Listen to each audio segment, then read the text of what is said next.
So Mazda 6.5 tayo kabayan. So i-repair natin kabayan. Ito kabayan yung tupi siya kabayan. So dito yung bangga. So aywan ko kung bago ba to. Basta ito yung i-repair natin. Saka ito. Yung dito naman sa pangalawang pintuan scratch lang to. Pero kailangan to ilabas natin to. May kanto to siya kabayan. So tandaan natin yung kanto lagi. Siya, yan. Yung kanto dito, yung kanto niya yan. So kantuhan na naman to. So medyo mahirap yung kantuhan. Pero yung masilya nito dito lang to kabayan. So yung taas na yan kabayan, yung ito kabayan, pansin mo yan, mga guhit-guhit, hindi nakasapa yan kasi dito lang yung bangga. So ito lang gagawin natin, ilabas natin to. Ganun pa rin mangyayari, yung ispat ko dito sa una kong video, ganun, lagyan natin ng kuha dito, yung may ispat tayo dito para mahila to. So ganun lang kasimple kabayan.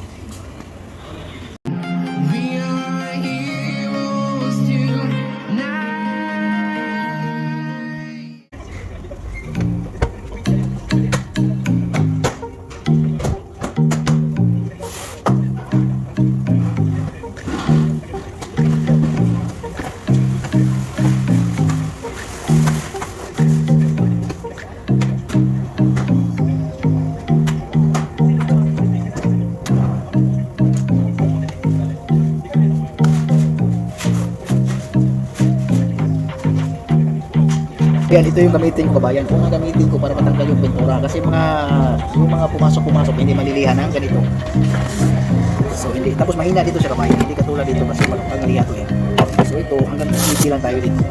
So pag dito gamitin natin hanggang kusinti lang tayo. Tapos sa mga malapan natin.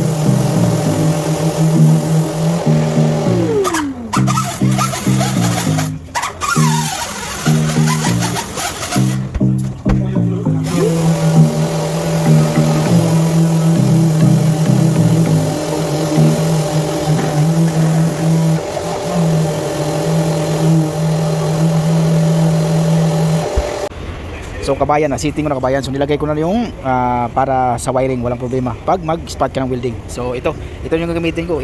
Na-ready ko na yan. Tapos ito yung mga gamit ko. So yan ito kabayan. So okay na. Kailangan kasi hindi didikit ito kabayan. So ito kabayan, hindi siya didikit pag hindi mo tanggalin yung pintura. So ito kabayan, lubog dito siya dito sa taas. So ito lubog din to. Tapos kailangan natin unahin natin itong kanto. So yung unang tirahin ko yung kanto para lalabas yung kanto tapos sabay palo dito. So ganun lang kasimple. Itong kanto na to kasi hindi pwedeng mawala yung kanto na yan, tretso yan. Hindi pwedeng patayin natin yung kanto kasi masilip yan. So ganun kabayan. So natanggal ko na yung cover dito, saka ito bago din to. So tatanggalin ko rin mamaya. Yung panel doon sa likuran, hindi na blending yun kasi nandito lang naman tayo eh. So okay lang. So i-ready ko na kabayan.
saglit lang siya trabahoin.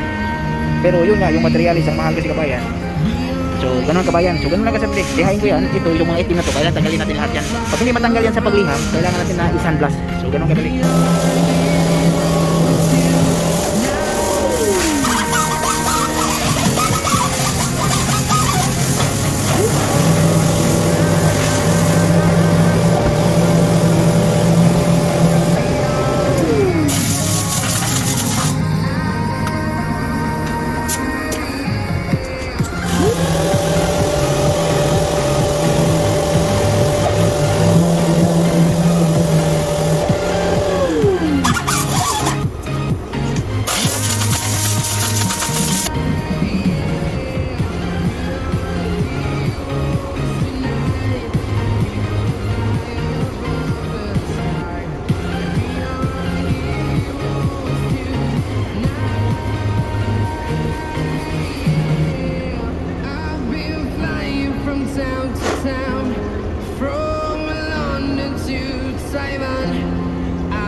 So yung Mazda CX-5 natin kabayan, na primera na yan, sulihan na lang siya kabayan.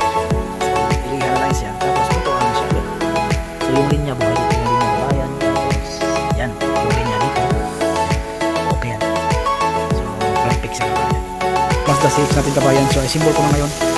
So i-symbol ko to, yung miripin natin kabayan, okay lang. Tingnan mo kabayan yung linya, di ba? Tapos yung linya dito, yung linya doon. Okay yung linya. So maganda mga trabaho kabayan. So i-symbol ko na ngayon yung pintuan sa kalan. So tapos na kabayan. So ito hindi pa na-clip na maayos to. Yan. So bago to, bago din yan. So yan, maganda na kabayan. So okay. So sa side view tayo.